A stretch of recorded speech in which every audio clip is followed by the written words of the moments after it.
Malcolm X, the man, the myth, the legend. Malcolm X was a civil rights leader and minister who was a leading figure in the Nation of Islam. He was born Malcolm Little on May 19, 1925 in Omaha, Nebraska, and was the fourth of 7 children. His father, Earl Little, was a Baptist minister and an activist for the Universal Negro Improvement Association, while his mother, Louise Little, was a homemaker. Malcolm's family faced significant racism and persecution, and his father's activism made them a target for white supremacists. In 1929, Earl Little was killed in an apparent streetcar accident, though it is believed that he was murdered by white supremacists.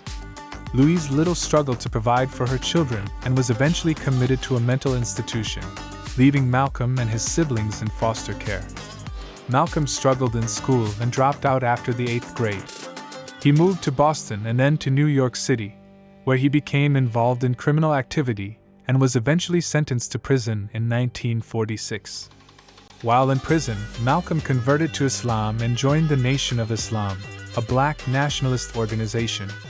He took the name Malcolm X to symbolize the loss of his African heritage and the X representing his unknown tribal name. Upon his release from prison in 1952, Malcolm X became a minister and leader in the Nation of Islam. He quickly rose to prominence as a charismatic and powerful speaker, and he traveled the country giving speeches and recruiting members to the organization.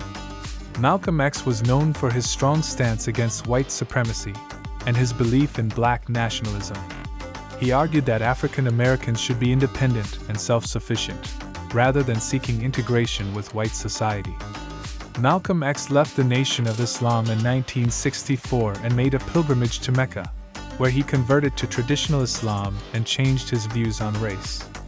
He began to advocate for racial unity and reconciliation, and he formed the Organization of Afro-American Unity to work towards these goals.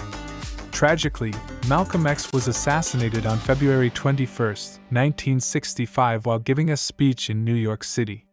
His life and work continue to be celebrated and remembered as an important part of the civil rights movement.